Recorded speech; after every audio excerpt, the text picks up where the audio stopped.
It's no good. I shall have to go. Go where? King's Pyland. Last evening, Inspector Gregory of the Devonshire Constabulary arrested well-known racing personality Fitzroy Simpson and charged him with the murder of trainer John Straker. Oh, come in. 2 more telegrams, Mr. Holmes? Thank you, Mrs. Hudson. You've been bombarded with these the last couple of days. Another one from Inspector Gregory.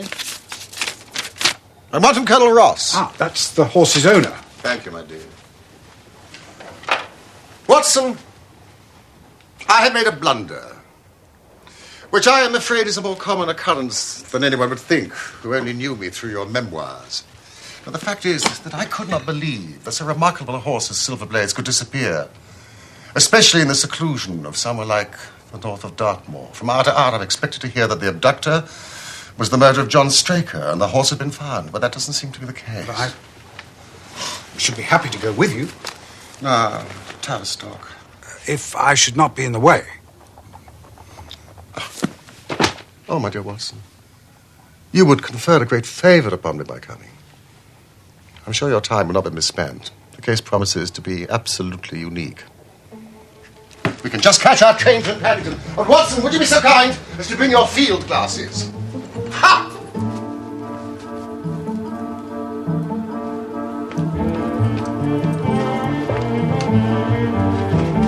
Mrs. Hudson, we're off to Dartmoor!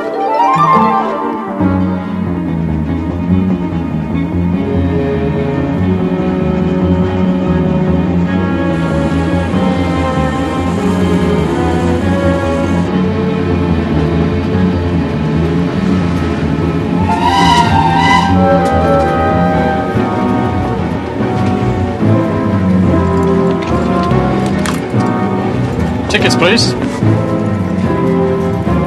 Thank you, Inspector. Thank you.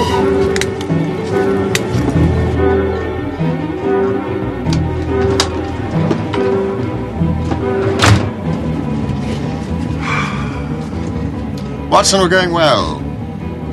Our speed at present is 53.5 miles an hour. I've not observed the quarter-mile posts. Nor have I. But the telegraph posts on this line are 60 yards apart. Calculation is a simple one.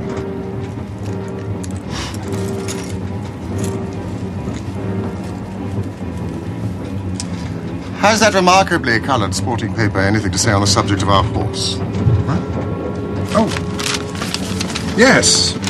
Yes.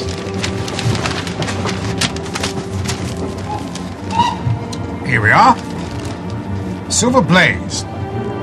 Silver Blaze is from isonomy stock. Isonomy?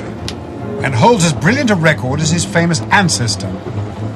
He's now in his 5th year and has brought in turn each of the prizes of the turf to Colonel Ross's fortunate owner. At the time of the catastrophe, he was first favourite for the Wessex Cup, the odds quoted being 2-1 against. He's always been a prime favourite with the racing public and has never yet disappointed them. In spite of the unfavourable price, a great deal of money has been placed upon it. So it is obvious, therefore, that there are many people with the strongest interest in preventing Silver Blaze from being there at the fall of the flag.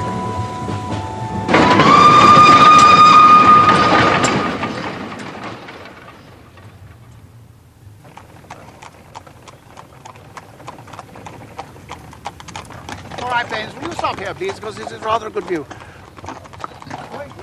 Now, that's King's Pyland over there, Mr. Holmes.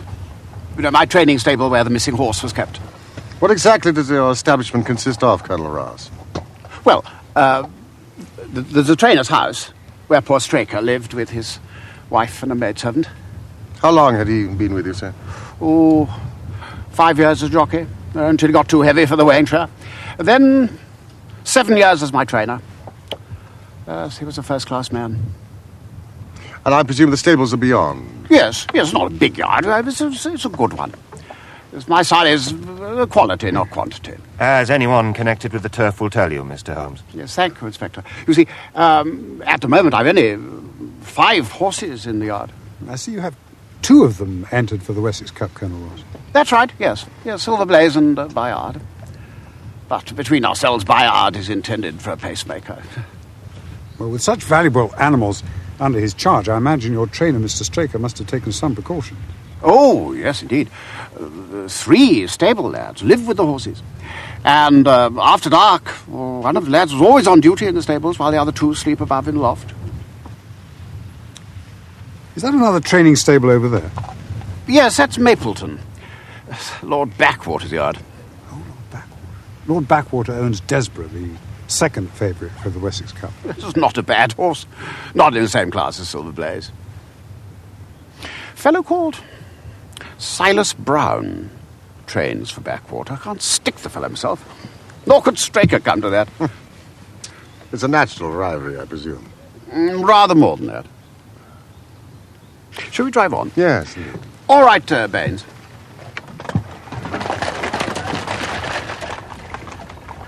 Inspector Gregory, are there any further developments as to the whereabouts of the horse? Nothing at all. We have made very little progress in that direction. I can't imagine how a horse like Silver Blaze could go missing for so long in a place like this. Nor can I. I must tell you, Mr. Holmes, that at first I was not at all taken with Inspector Gregory's suggestion that you should be asked to come down here. Because I don't like amateurs, you see.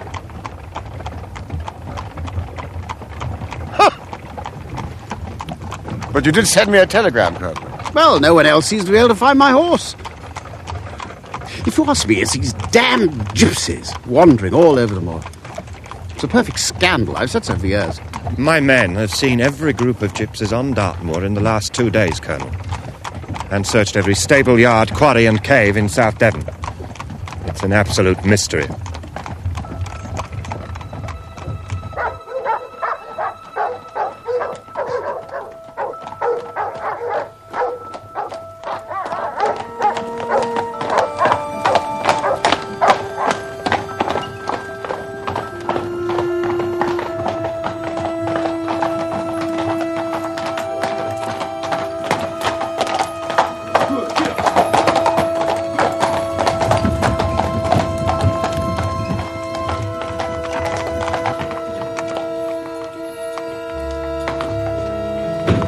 I expect a miracle from you, Mr. Holmes.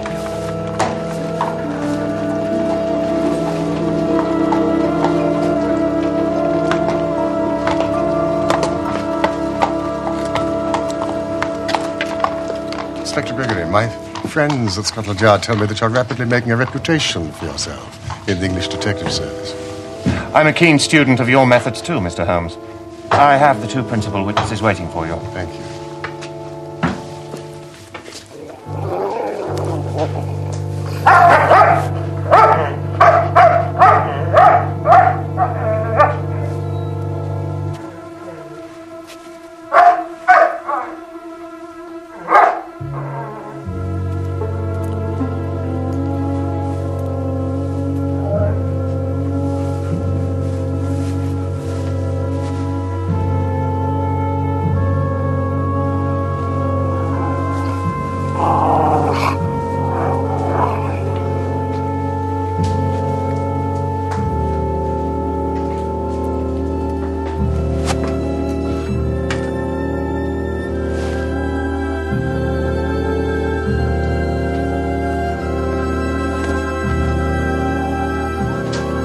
Here, Mr. Holmes. Who are they? Edith Baxter, the maid, and Hunter, the stable boy, who was on duty on Monday night.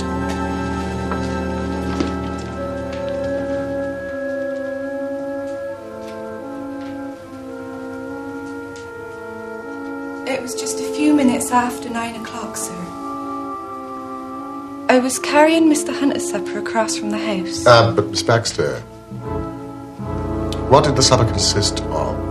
It was a dish of curried mutton, sir.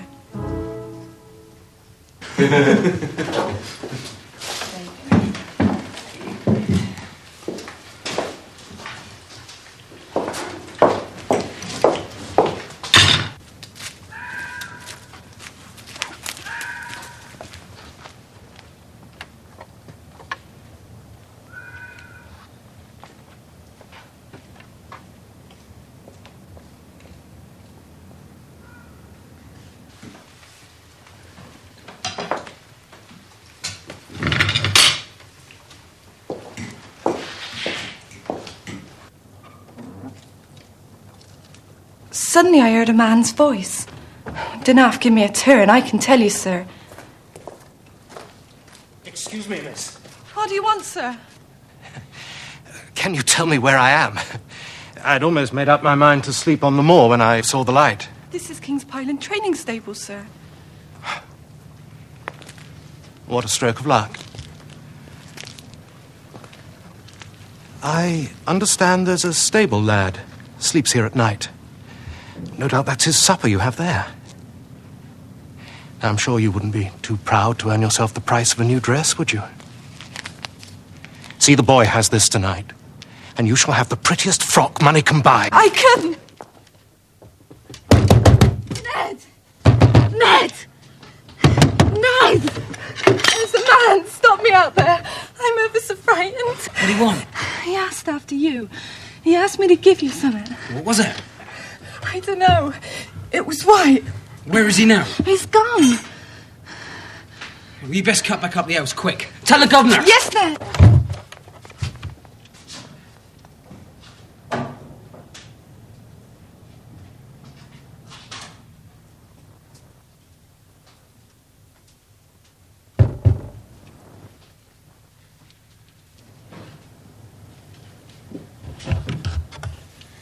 Good evening. I want a word with you. What business have you here? It's a business that may put something in your pocket, my lad. Now, you've 2 horses entered in the Wessex Cup, Silver Blaze and Bayard. Let me have the straight tip and you won't be the loser. Is it the fact that at the weights, Bayard can give the other 100 yards in 5 furlongs, and the stable... We got any damn touts round here! Get out!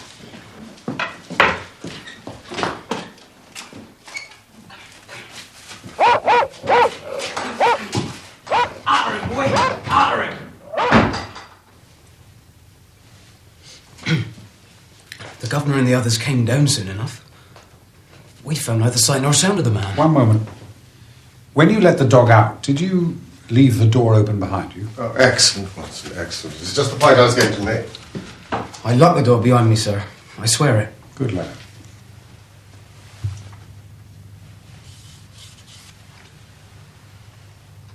Does Fitzroy Simpson admit to all this? He denies nothing.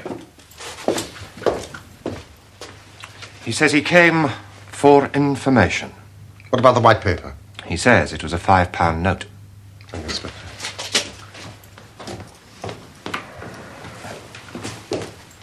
What happened next? Well, sir, it was about dawn when the mistress came into my bedroom and told me to come with her. Well, when she woke, she'd found Mr. Straker's bed empty.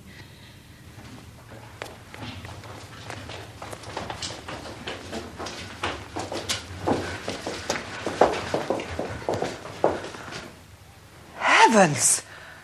The horse is gone. And the bridle.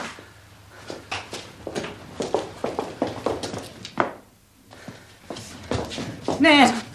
Wake up! Wake the boys. Ned! Ned! Wake up! Wake up, Ned! Bill! Nobby! Come quick! Silver Blaze is gone!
You stayed, sir.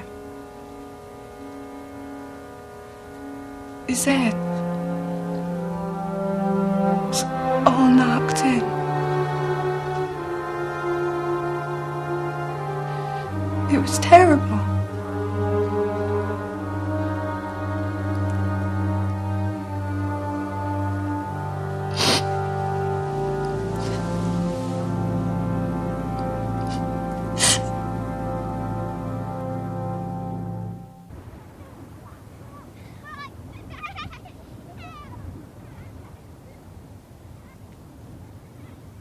It was the terrible blow on the head from some blunt instrument that had killed him. It was clear that he had defended himself most vigorously. The blood-stained knife. As to the wound on the thigh, who can tell? Well, it is possible that the wound on the thigh could have been caused as Straker fell. The lad here was drugged. Appreciable quantities of powdered opium were found in his curry. Did all the household eat the same dish? Yes, sir. I made it myself and served it. This black and red scarf. The gentleman was wearing that scarf when he talked to me. I'd swear that on the Bible, sir. Thank you, Watson. Thank you.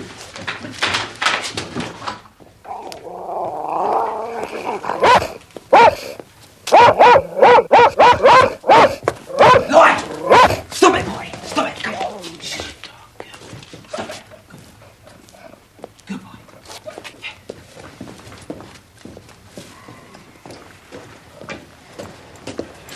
My theory is that Simpson was under some strong obligation to nobble or otherwise incapacitate this horse so that he would be unable to run in the Wessex Cup. Clever move, that, putting opium in the boy's food, and easy enough through that window. Yes. Then it was simple. He'd obtained a duplicate key, led out the horse. It was his bad luck that Straker was alert enough to catch him up on the moor. In the struggle, the horse bolted. There's no proof that Simpson killed Straker, actually. Well, the evidence against him is very strong. He was undoubtedly here that night on some devious business. He poisoned the stable lad. He had in his hand a heavy stick weighted with lead, and his scarf was found in the dead man's hand. And he went pale as death when I confronted him with that fact. I really think we have enough to go before a jury. No. Inspector! A clever counsel would tear it all to rags. Has a duplicate key been found in his possession?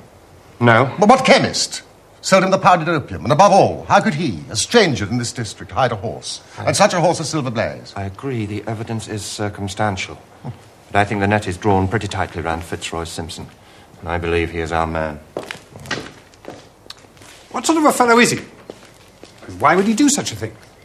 Fitzroy Simpson is a man of excellent birth and education.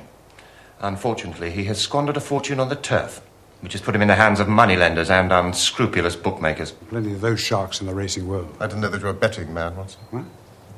Oh, just the occasional flutter.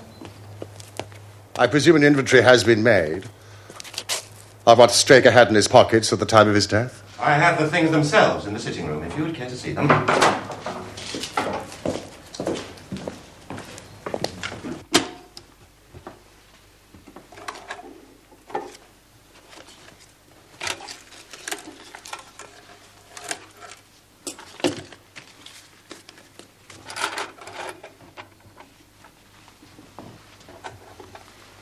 Vice and Co-London. For the bloodstains, I presume this is the knife that was found in the dead man's grasp. Yes, indeed. This is more in your line, Doctor. This is what we call a cataract knife. Very delicate blade, devised for very delicate work. Strange thing for a man to take on so rough an expedition, Holmes. Especially as it wouldn't shut in his pocket. The tip was guarded by a disc of cork, which we found beside the body. You impress me, Inspector. Thank you. Mrs. Straker said it was on the dressing table. It was probably the nearest thing to hand at the time. I see. Let's see. Corn merchant's bill. Instructions from Colonel Ross. What have we here? A milliner's account for £37.15 from a Madame de Zurier of Bond Street, London. To a Mr. William Derbyshire. Now, Mrs. Straker tells us that Derbyshire was a friend of her husband's and occasionally had his letters addressed here. 22 guineas. Somewhat heavy for a single costume. Mrs. Derbyshire had rather expensive taste. Yes. Well, there appears to be nothing more to learn here, Inspector. Shall we move on to the scene of the crime? Yes, of course.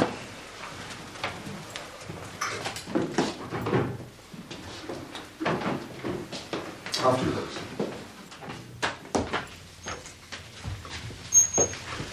Have you got them, Inspector? Is there any more news? I'm afraid not, Mrs. Straker. But Mr. Holmes and Dr. Watson have come down from London to help us.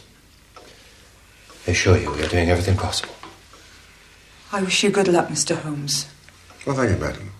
And our commiserations on your great loss. Look, surely we met At a garden party in Plymouth some time ago. No, sir. You are mistaken. No, do you know, I could have sworn it. You wore a costume of dove-coloured silk with ostrich feather trimming. I never had such a dress, sir. That quite settles it. Thank you.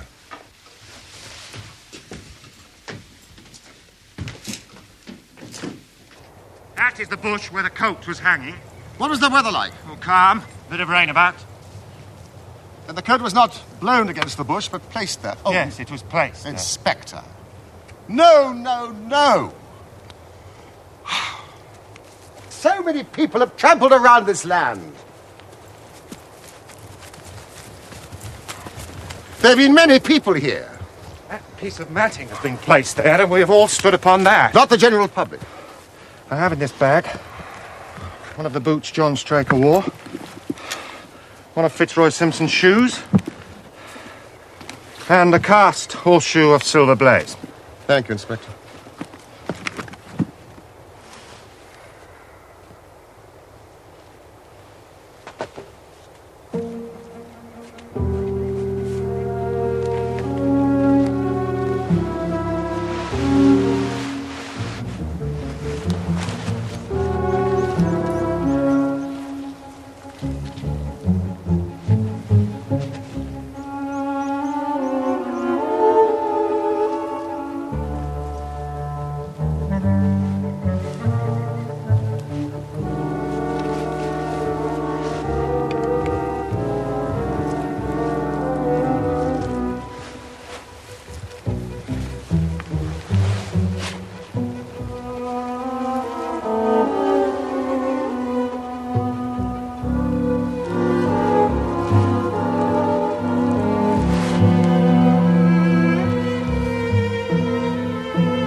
Burnt wax vesta. Candlehead. Cannot understand how I came to overlook them. Oh, they were invisible, buried in the mud. I only saw them because I was looking for them. What? You expected to find them? I thought it not unlikely. I'm afraid there are no more tracks. I've examined the ground for 100 yards in every direction. What a pleasant evening. I think I'll take a walk, stretch my legs. Watson? Yes, indeed. I'll take this, for lark. I have some work to do in the house, then Colonel Ross is coming to take us back to Tavistock. Good evening, Constable.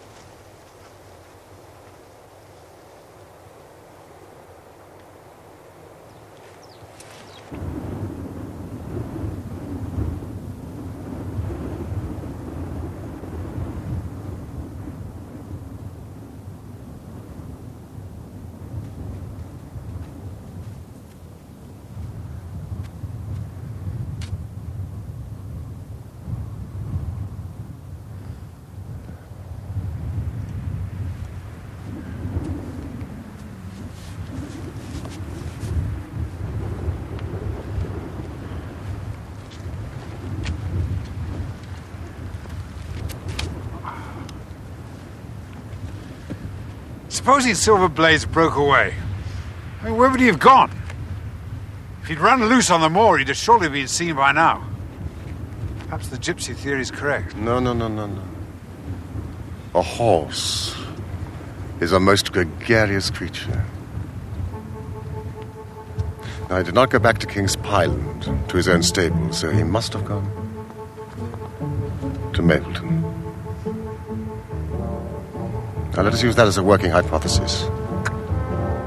The ground around here is very hard and dry, but over there, in that hollow, it must have been very wet on Monday night. If our supposition is correct, he must have crossed it.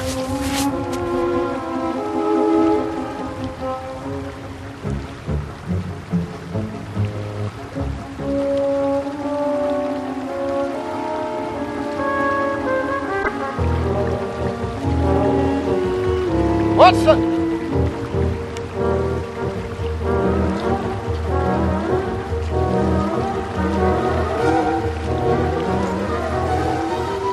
By George, look at that.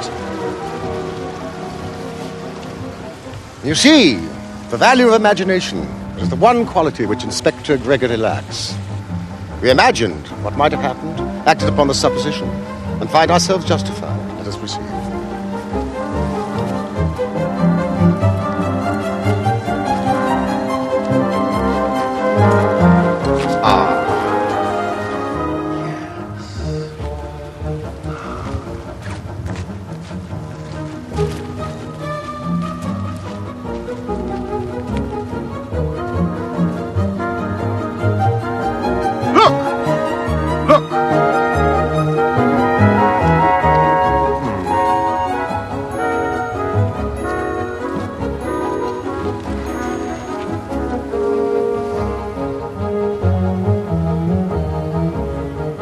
Horse and man turned.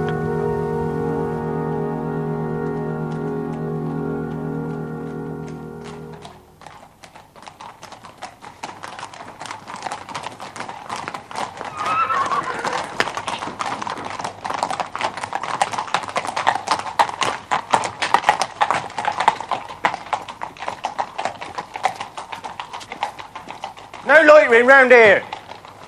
Haven't you got eyes in your head? I only wanted to ask you a question. Should I be too early to see Mr. Silas Brown if I was to call around here at 5:30 tomorrow morning? I shouldn't be speaking to you by rights.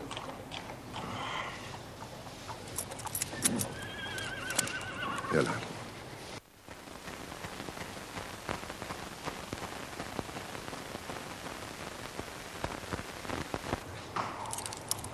Mr. Brown's the early bird round here, all right?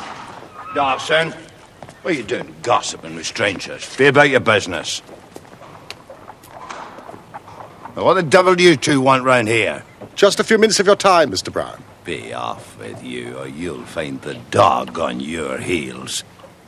Why should I talk every gadabout stranger on the moor? It may save you instant dismissal from Lord Backwater's service and a stiffish prison sentence.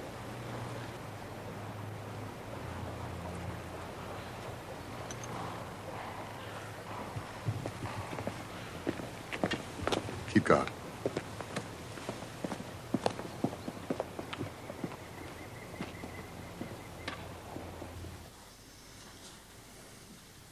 Early Tuesday morning, you were about the yard as usual when you saw a horse on the moor. When you approached it, you realized that it wasn't a strange horse at all, but one that you knew very well. Your first instinct was to lead Silver Blaze back to King's Pyland, but then the devil put other ideas into your head. There's a chance to make a great deal of money. It occurred to you that if you were to hide the horse,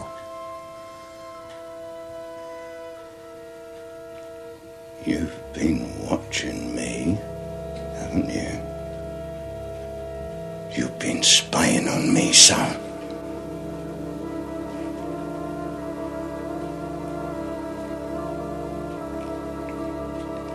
Look, son, I do what you want.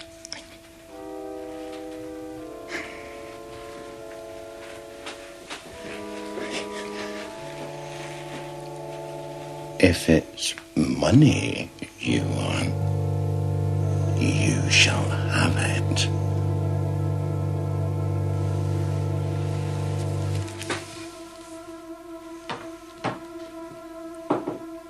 you will do exactly as I tell you.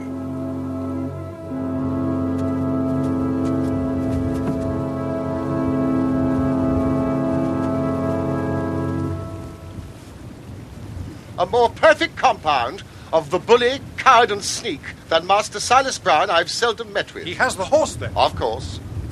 But his stables have been searched. An old faker like him knows many a dodge.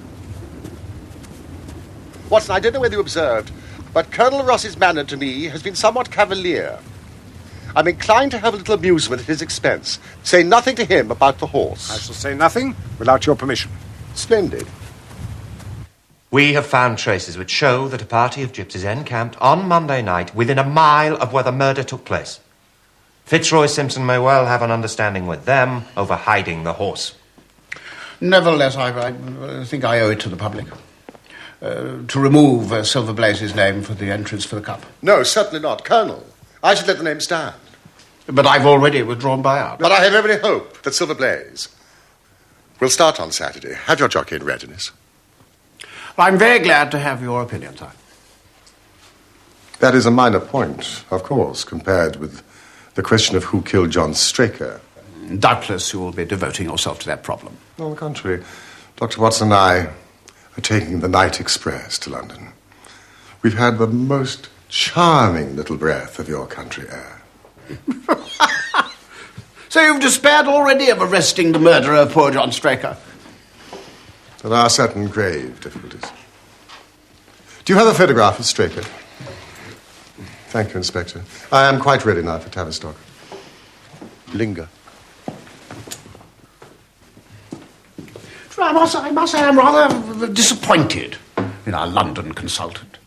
I don't see that we're any further than when he came. At least you have his assurance, Colonel, that your horse will run. Oh, yes, I have his assurance. I should prefer to have the horse. I think you should heed Mr. Holmes' advice, Colonel. Well, I shall have to see.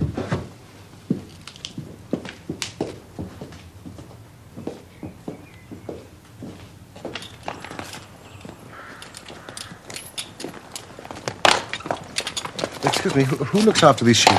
I do, sir. Have you noticed anything amiss of late? Well, sir, it's not of much account, but 3 of them have gone lame.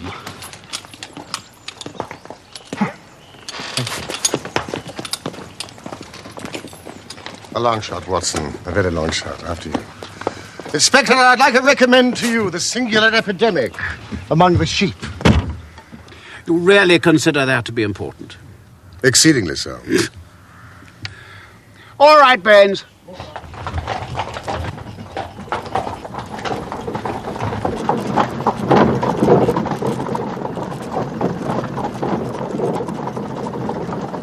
Is there any other point to which you wish to draw my attention, Mr. Holmes?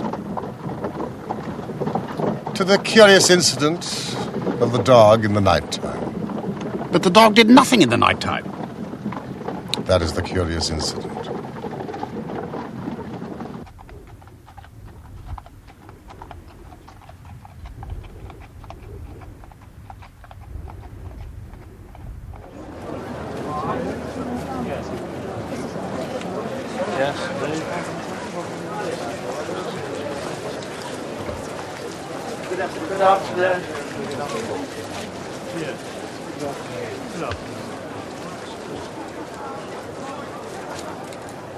Where the devil is my horse, Holmes? No. Where the devil is he? I suppose, Colonel, that you would recognize him if you saw him. No, my own horse. You know, I've been on the turf for 20 years and I've never been asked such a damn fool question before. I tried to know Silver Blaze, with a white star on his forehead and mottled hind leg. I suppose you realise that if my horse doesn't run, quite apart from being lynched by the crowd, I shall be up before the stewards. Probably warned off every racecourse in England for life. Reputation ruined. Ah, let us hope it does not come to that, Colonel. Here's Dr. Watson. And this, Colonel, is your horse. But that's not my horse, Holmes. Good God, man, what have you done?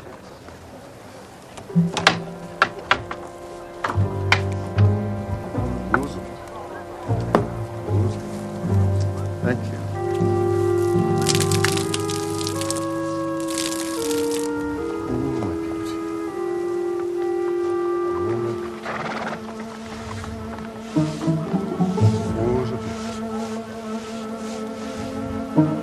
There, Colonel, is your Silver Blaze.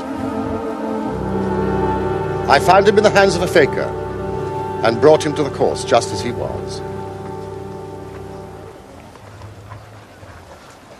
Good heavens.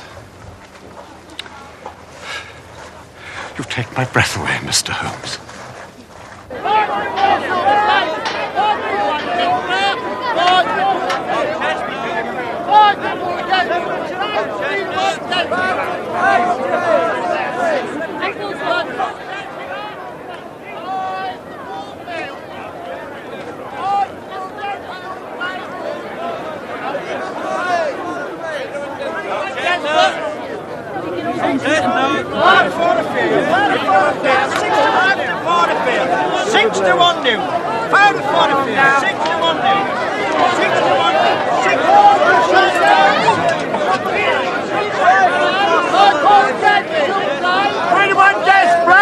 Silver Blaze. If he runs, my lord, to win or place, my lord. To win, of course. Any more like you and I?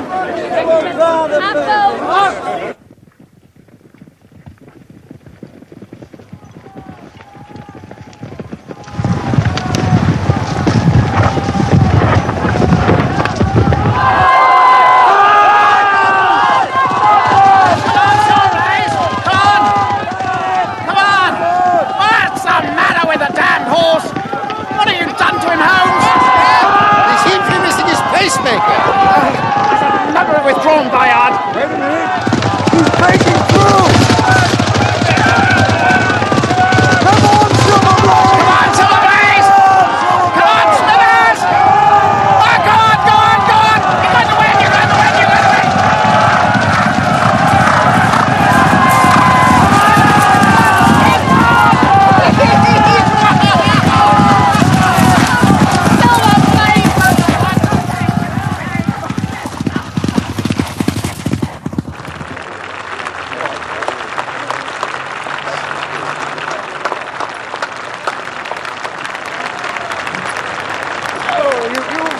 Wonders, Mr. Holmes, and I owe you 1,000 apologies for having doubted your ability.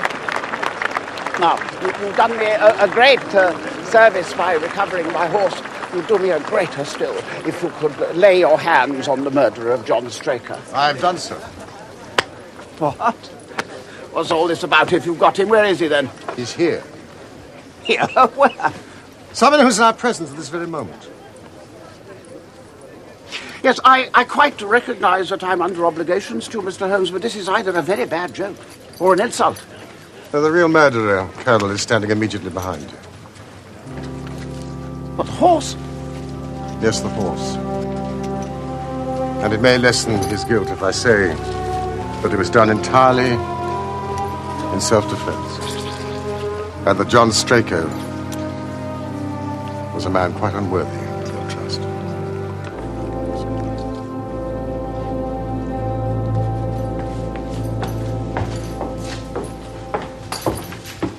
Number 4, sir. Winner.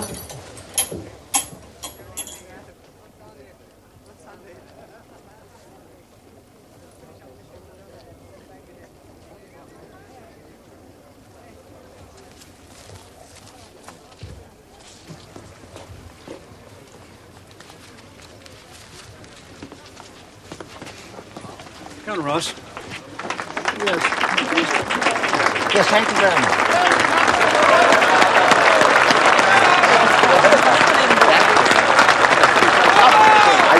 I had it last year. You remember? Yes, very nice.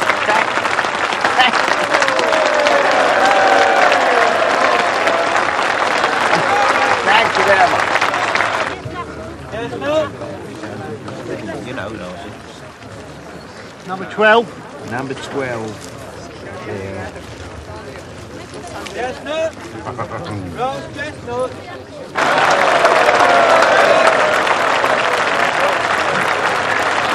Very proud of it. Very proud. Thank you very much. Thank you.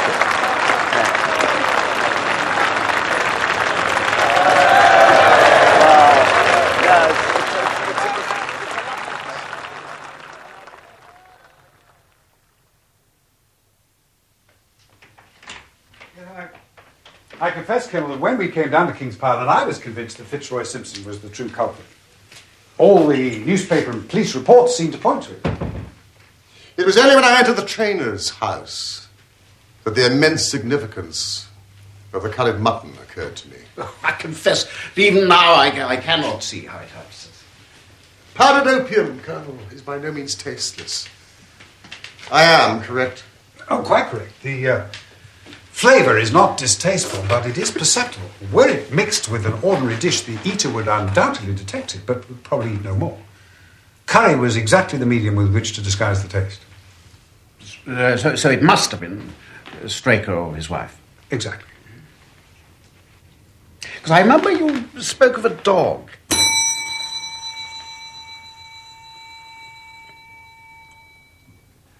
Yes, the dog that didn't bark in the night. Well, someone had been into the stable and taken out the horse, and the dog had not barked. So obviously this midnight visitor was someone the dog knew well.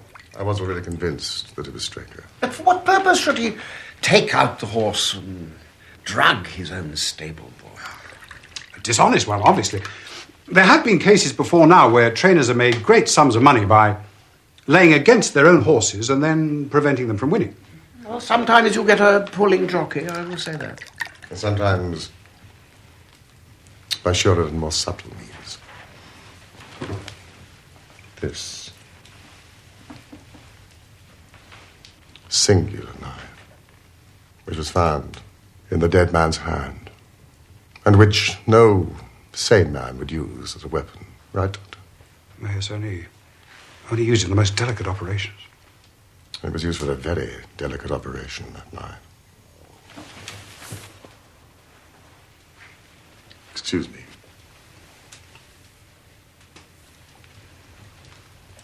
As you know, Colonel, with your wide knowledge of turf matters, that it is possible to make a slight nick in the horse's tendon and do it subcutaneously.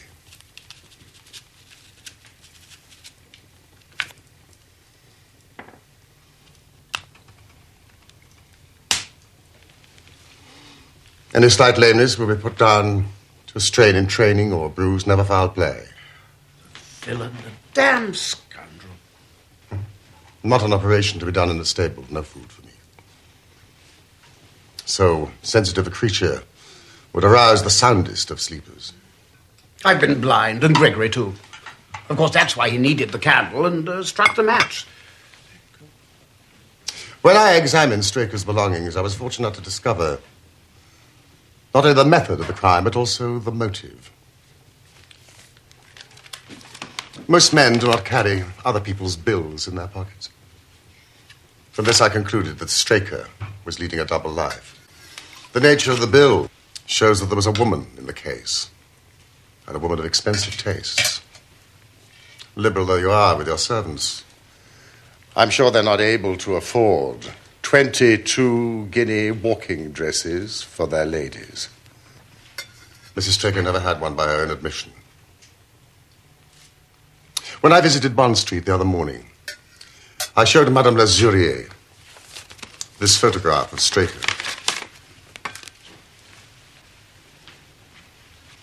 She recognized him as an extremely good customer called William Derbyshire,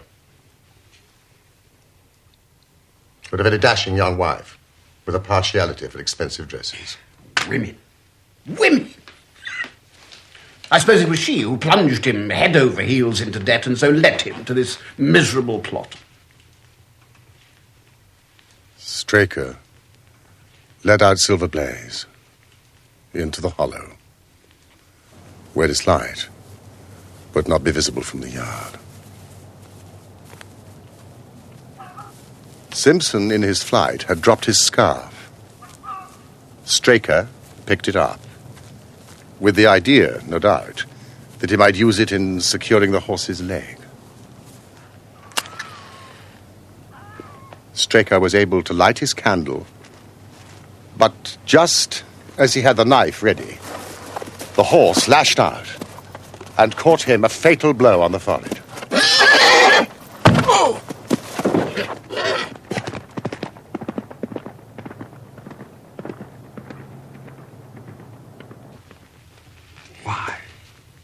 Why did the horse lash out so suddenly? Frightened by the candle, the knife? Well, animals have a strange instinct. They seem to know when some mischief is intended.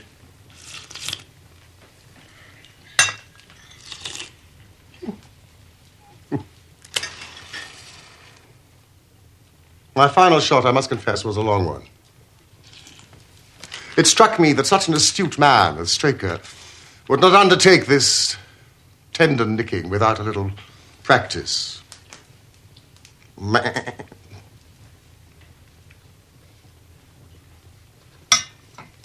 sheep. Of course. Wonderful, my dear. Now, you've explained all but one thing. The horse. Now, where was the horse? Well, I think we must have a little amnesty in that direction, Colonel. It bolted and was looked after by one of your neighbours.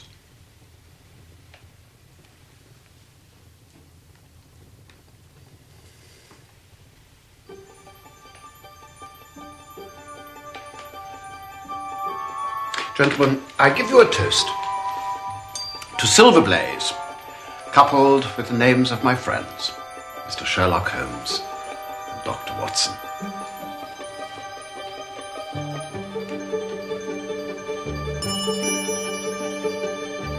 To Silver Blaze.